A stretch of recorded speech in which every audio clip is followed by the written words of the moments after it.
Procurador-Geral da República, Augusto Aras, enviou manifestação ao Supremo Tribunal Federal nesta segunda-feira, em que opina pelo não conhecimento de duas arguições de descumprimento de preceito fundamental, ADPFs, que contestam a alegada campanha publicitária do governo federal intitulada "O Brasil não pode parar".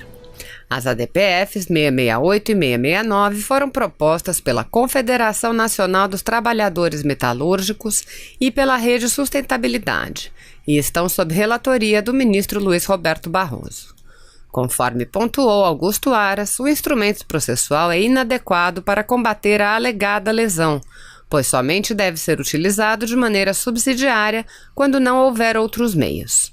A arguição de descumprimento de preceito fundamental é típica ação constitucional vocacionada a preservar a integridade da Constituição Federal, na falta de outro meio eficaz para a salvaguarda em face de atos do poder público lesivos a preceitos fundamentais. Nesse ponto, o PGR menciona duas ações populares e uma ação civil pública sobre o mesmo assunto, que tramitam na primeira instância da Justiça Federal em São Paulo, no Distrito Federal e no Rio de Janeiro, o que demonstra haver outros meios para se combater o ato da União. Aras afirma também que não ficou comprovada a existência da campanha publicitária, e mesmo que tenha havido, ela foi rapidamente retirada de circulação, levando à perda do objeto das ADPFs. A manifestação cita a nota oficial da Secretaria de Comunicação Social da Presidência da República, segundo a qual um vídeo que chegou a ser divulgado teve caráter experimental a custo zero e sem aprovação do governo. Mesmo para os que afirmam haver existido o aludido ato, teria subsistido por breve período e, ao final, sido retirado de circulação, o que levaria, de toda sorte, a uma perda superveniente do objeto apontado nesta DPF, sustenta o Procurador-Geral.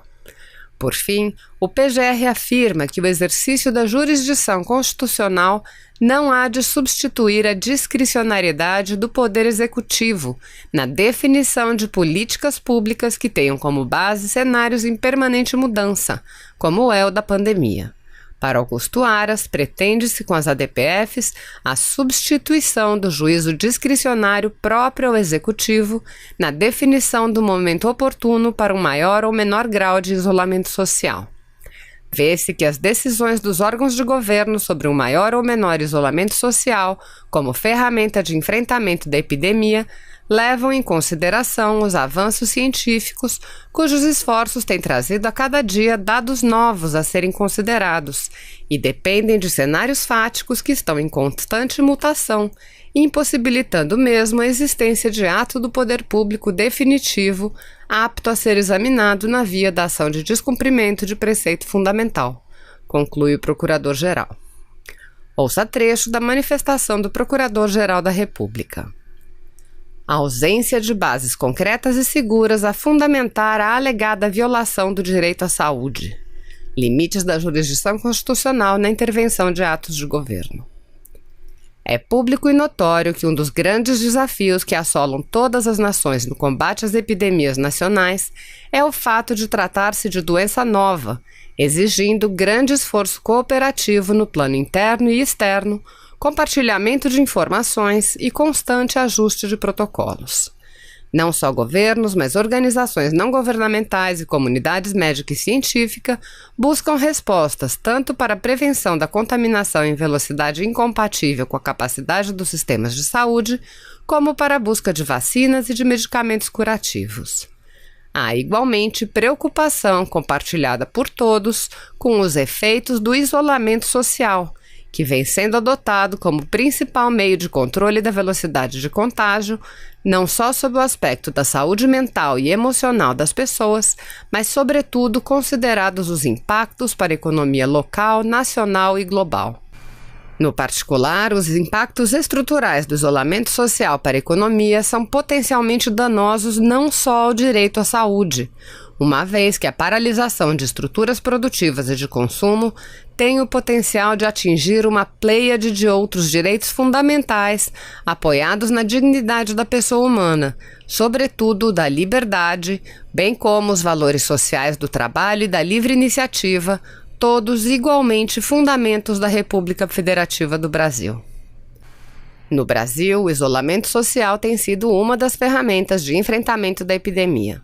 O momento adequado para adotá-lo em menor ou maior medida tem sido objeto de grandes debates, consoante amplamente noticiado pela grande mídia, e levam em consideração uma série de dados fáticos atualizados diariamente pelos órgãos de saúde. Nesse contexto, não há um quadro fático estável sobre o qual se possa realizar uma ponderação de direitos fundamentais, como é mister da jurisdição constitucional, mas antes uma situação de permanente mudança das bases empíricas sobre as quais se debruçam as autoridades técnicas e governamentais. Na repartição das funções de poder do Estado, repousa sobre o Executivo a estrutura e a expertise necessárias à tomada de decisões rápidas e adequadas ao enfrentamento de crises que repousam sobre cenários fáticos voláteis, tal como o atual enfrentamento da epidemia. Faz-se necessária prudente autocontenção da jurisdição constitucional, pois o que se coloca como objeto de exame nesta ação seriam pronunciamentos do Presidente da República e suposta campanha publicitária de órgãos de governo que se pretende sejam cotejados com orientações de organismos não governamentais de saúde e opiniões da comunidade científica. Sob o aspecto material, a reunião e análise de dados e de opiniões técnicas e seu confronto com dados estatísticos não se coloca no campo da jurisdição constitucional, mas no da que somente autoriza a intervenção judicial quando produzidos relevantes efeitos jurídicos em desacordo com a Constituição, qualificados de regra por efeitos danosos mensuráveis. Em recente pronunciamento, o ministro Luiz Fux fez as seguintes ponderações sobre os limites da jurisdição constitucional. Abre aspas. A jurisdição constitucional presta-se a analisar a compatibilidade das leis e dos atos normativos em relação à Constituição, com o objetivo precípuo de resguardar a autoridade das normas constitucionais no âmbito da vida social. Como atividade típica deste Supremo Tribunal Federal, a jurisdição constitucional diferencia-se sobremaneira das funções legislativa e executiva, especialmente em relação ao seu escopo e aos seus limites institucionais. Ao contrário do Poder Legislativo e do Poder Executivo, não compete ao Supremo Tribunal Federal realizar um juízo eminentemente político do que é bom ou ruim, conveniente ou inconveniente, apropriado ou inapropriado. Ao revés, compete a este tribunal afirmar o que é constitucional ou inconstitucional, invariavelmente sob a perspectiva da Carta de 1988. Trata-se de olhar objetivo, cirúrgico e institucional que requer do juiz minimalismo interpretativo, não se admitindo inovações argumentativas que possam confundir as figuras do legislador e do julgador. Afinal, como afirma o professor Terry Levinson, a legitimidade da jurisdição constitucional assenta-se, entre outros fatores, na capacidade de os juízes produzirem decisões qualitativamente diferentes daquelas produzidas pelos agentes políticos dos demais poderes. O pressuposto das cláusulas de independência e de harmonia entre os poderes consiste precisamente no fato de que cada um deles desenvolveu ao longo do tempo distintas capacidades institucionais.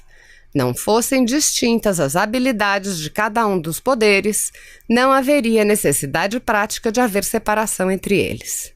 Em termos concretos, não cabe ao Supremo Tribunal Federal, ainda que com as melhores intenções, aperfeiçoar, criar ou aditar políticas públicas, ou ainda inovar na regulamentação de dispositivos legais, sob pena de usurpar a linha tênue entre julgar, legislar e executar. No âmbito do controle de constitucionalidade, a competência deste tribunal restringe-se a verificar a coexistência entre, de um lado, os valores morais e empíricos que sublinham a Constituição e, de outro, o texto da legislação. Fecha aspas.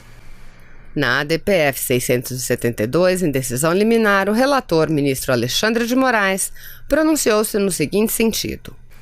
Abre aspas.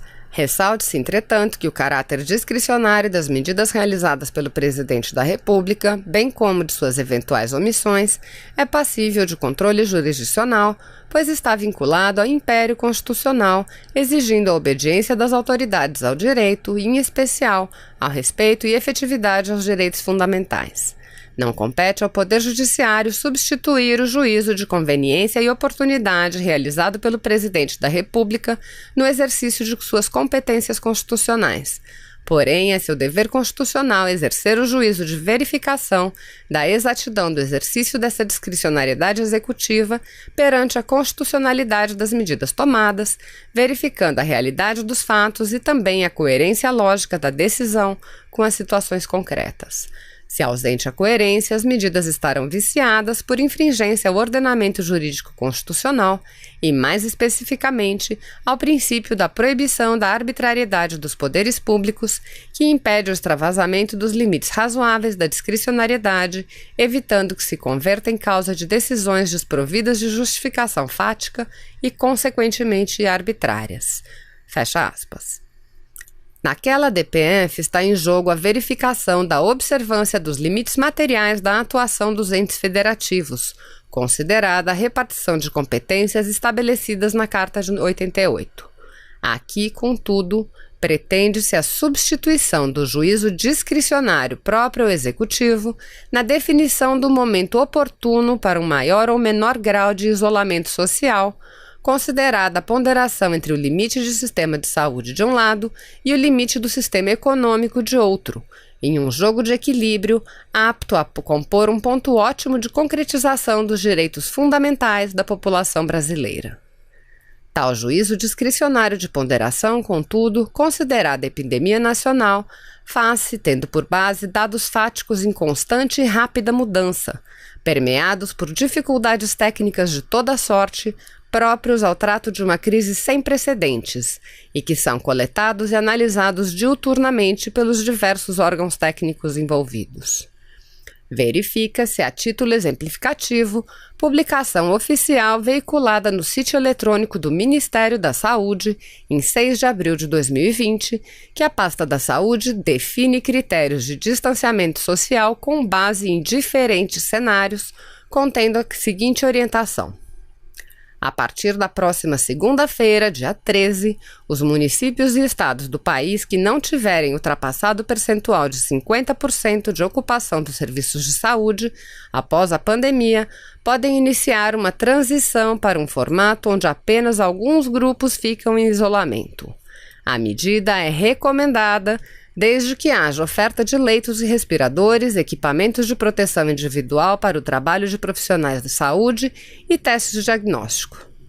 A recomendação está no Boletim Epidemiológico Especial, publicado nesta segunda-feira pelo Ministério da Saúde. Vê-se, portanto, que as decisões dos órgãos de governo sobre um maior ou menor isolamento social como ferramenta de enfrentamento da epidemia levam em consideração os avanços científicos, cujos esforços têm trazido a cada dia dados novos a serem considerados e dependem de cenários fáticos que estão em constante mutação, impossibilitando mesmo a existência de ato de poder público definitivo, apto a ser examinado na via da ação de descumprimento de preceito fundamental. Quanto ao parâmetro, no particular, a apontada violação do direito à saúde, as incertezas que cercam o enfrentamento por todos os países da epidemia não permitem um juízo seguro quanto ao acerto ou desacerto de maior ou menor medida de isolamento social, certo que dependem de diversos cenários não só faticamente instáveis, mas geograficamente distintos, tendo em vista a dimensão continental do Brasil. Se você apoia Jair Bolsonaro, curta este vídeo, manifeste a sua opinião e compartilhe para que a vontade do povo brasileiro seja conhecida. Inscreva-se no canal para ter acesso gratuito ao nosso conteúdo. Uma produção Folha Política.